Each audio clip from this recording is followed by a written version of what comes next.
everyone, Katrina here, and today I'm going to tell you how two-dimensional lines can intersect. Be sure to subscribe for more videos like these and watch to the end to see the full example.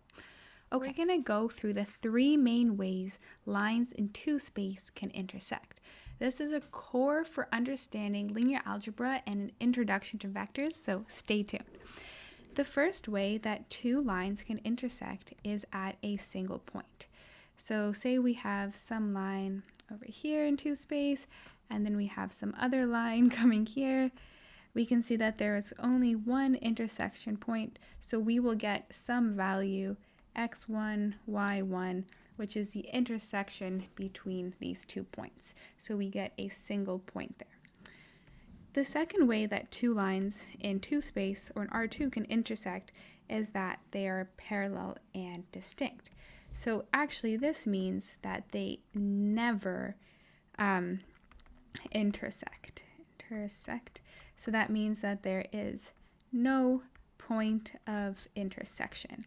So that means for as they go to infinity in both directions, they will never intersect each other because they're both on their own path in the same direction, but you can see that there's a space in between them, so as a result, they will never intersect. The third way we can have intersection between two lines in two space is that they are collinear. This actually means that there will be an infinite number of points of intersection and that they will intersect everywhere. So in our parallel case, we had that they were in the same direction, but there was a gap between them. When they're collinear, that means they will also exist in the same direction, but they will be essentially on top of each other so that at every single point they will intersect. So this is the only three ways that lines in two space can interact with each other. You can never have only 2 points of intersection or 11 points of intersection. You can either have one, none, or an infinite amount. Let's dive into an example to see how we can check out some of these things. So the first thing we're going to do is consider this system.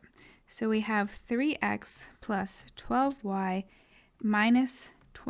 plus 27 equals to 0. Or we can actually write this the other way. We can write equals to negative 27, and then our second equation is 4x plus 2y equals to 34. Okay, so right away we have these two systems of equations, so we can go ahead and look for a point of intersection. Other strategies that you can do is, first of all, check if these are scalar multiples of each other, but in order to do this, we need it in a different form called vector form. But in this problem, we were given it in scalar form.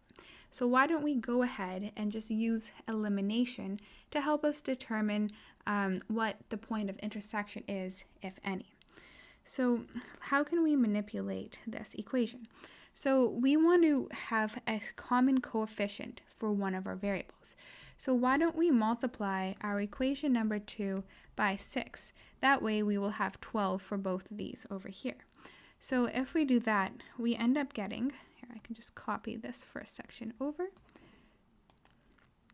Let's see, copy, and then paste it right over here. There we go. So we have our first equation as it was, and now our second equation will be multiplied by 6. So we've got 24x plus 12y equals to 204. So we're going to want to subtract these equations from each other for elimination so that we can get rid of our y variable. So as a result, we end up with negative 21x plus 0 equals to negative 231. Okay, so now we can easily solve for x. So we've got that negative 21x equals to negative 231. So therefore, if we divide negative 21 on both sides of the equation, what do we get? We end up with x equals to 11. So now we want to go back and find y. So what we have to do is we just have to plug in x equals 11 into one of our previous equations in order to solve for y. So we can rearrange our equations in terms of y. And as a result, what do we get? So if we look at equation number 2, we have 4x plus 2y equals to 34. So let's rearrange for y. We have that 2y equals to 34 minus 4x. So y equals to 17 minus 2x. And now we want to sub in x equals to 11 into our x over here to solve for y. And as a result, we get that y equals to -5. So in this example, you saw that we actually got one value for x and we got another value for y. And like we said, we either have one, none, or infinite numbers of points of intersection. And in this case, we were able to successfully solve for x and y. So we would say then that therefore our point of intersection is at 11 and -5. So I'll let you in on a bit of secret. In this case, we went through more basic math, in a sense, what you might have learned in grade 10 or 11, and we used substitution to solve for this system of equations, and we ended up with a value for x and a value for y. If you were to get some weird answers when you're solving for x, like, I don't know, like 0 equals to 2 or 27 equals to 0, in this case, if you get an answer that doesn't make sense, then that means that no answer exists. So that would mean that you probably have a situation where they're parallel.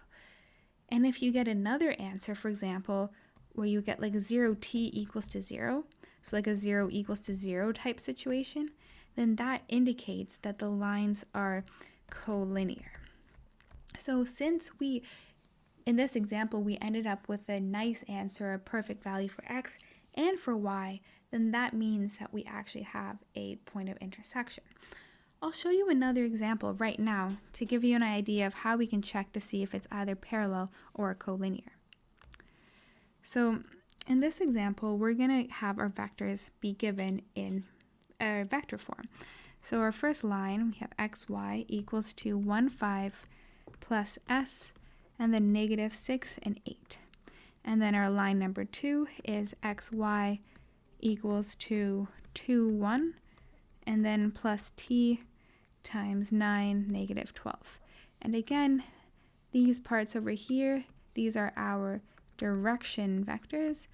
And then this area over here, these are just points that exist on the vector. So the easiest thing to do to check if vectors are parallel or collinear is what I mentioned earlier, is to determine whether these are scalar multiples of each other. So I do have a video that I made to determine whether things are scalar multiples, so definitely check that out. In essence, something is a scalar multiple if you have some scalar k such that k times vector A is equal to your vector B. You want to see if such a scalar exists. In our case over here, we can see that if k equals to -1.5, then we can have that, if this is vector A and this is vector B, we have that A, or -1.5a, equals to B, right? So in that case, we can see that they are scalar multiples. So if they're scalar multiples, that means that either 1, we are parallel, or either 2, we are collinear. So I should say parallel and distinct, so there's no confusion there. So by being scalar multiples, we're automatically ruling out the fact that there is one particular point of intersection. So like I said, if they're parallel and distinct, you're going to get a nonsensical answer. And if they're collinear, then you'll get some 0 equals to 0. And also, if they're collinear, what that means is that you can plug any point in one and it will exist in the other. So basically, your points work in both equations, which makes sense because they're essentially the same line. So let's go through a process just to see exactly how this works out algebraically. okay? So the first thing we're going to do is we're going to rewrite this in terms of parametric form. So we're going to go from vector form to parametric form, and I'll show you what that looks like. So let's just zoom out so you can see it all. So from equation, we're going to call this line 1 and this line 2. So from line 1, in parametric form, we have x equals to 1 minus 6s and y equals to 5 plus 8s. So this is from line 1. And then from line 2, what do we have? We have that x equals to 2 plus 9t and y equals to 1 minus 12t. Okay? So what we want to do is we want to equate them together. So that means we're going to have that 1 minus 6s equals to 2 plus 9t. And here we have that 5 plus 8s equals to 1 minus 12t. Okay? And now we want to solve for s and solve for t. So what we can do is we can multiply this whole equation by 4, and we can multiply this equation by 3, just so we have common coefficients. Once we do that, we end up with 4 minus 24s equals to 8 plus 36t, and then we have 15 plus 24s equals to 3 minus 36t. And what happens if we add these together? We end up with 19 plus 0s equals to 11 plus 0t. So what do we end up with? We end up with 19 equals to 11. Okay, what does that mean? That's kind of like what I said in our previous case. You get something that mathematically doesn't make sense. And if you end up with an answer that mathematically doesn't make sense, that means that your lines are parallel and distinct. If you ended up with a 0 equals to 0 situation, then that would mean that they are collinear. So that's the process. You want to take your vector form, put it into your parametric form like you saw over here, equate your x's and your y's together, and then over here, essentially you want to solve for s and t. And then your answer for s and t will help you then determine whether your lines are going to be parallel and distinct or if they are going to be collinear. I hope this video helped. Please subscribe for more videos and like this video if you enjoyed it, and comment any questions that you have. I will be posting more videos about intersection of lines in 3 space or in R3, as well as the intersections between lines and planes and planes and planes. So stay tuned. I'll see you next time.